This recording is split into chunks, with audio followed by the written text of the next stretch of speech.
The United States is unveiling a new package of Russian sanctions on more than 500 targets.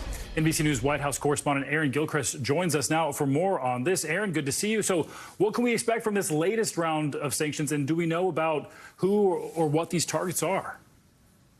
Well, Stephen, we're getting a little more detail this morning. President Biden just put out a statement in the last hour. As you said, they're looking at more than 500 different sanctions, different targets as a part of this particular action that we'll see taken by both the Treasury Department and the State Department. This is the single largest group of sanctions that the U.S. has taken against Russia since its invasion of Ukraine. And the president in his statement said today that it is because of the war in Ukraine that we're seeing these sanctions, and because of the death of Alexei Navalny in a Russian prison. And this particular group, as we understand it from the president, of sanctions will target individuals who are connected to Alexei Navalny's imprisonment, as well as individuals who are connected to Russia's financial sector, to its defense industrial base, as well as other people on multiple continents, according to the president's statement. And the Deputy Secretary of Treasury spoke about this package and how it's going to be even bigger than what the U.S. is doing. He talked to Reuters earlier. Listen to that.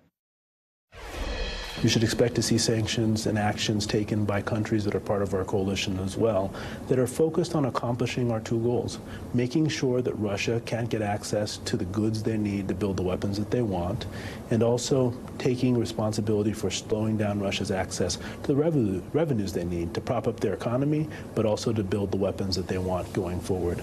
These sanctions will be targeted at the military industrialized complex in Russia, but also in third countries, those companies that help facilitate Russia's access to the goods that they want.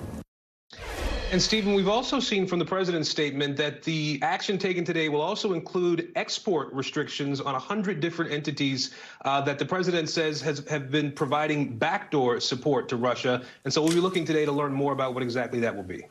Well, 500 additional targets. We know there have already been a lot of targets, a lot of sanctions in Russia. So some may ask, how have we not already sanctioned them to the max?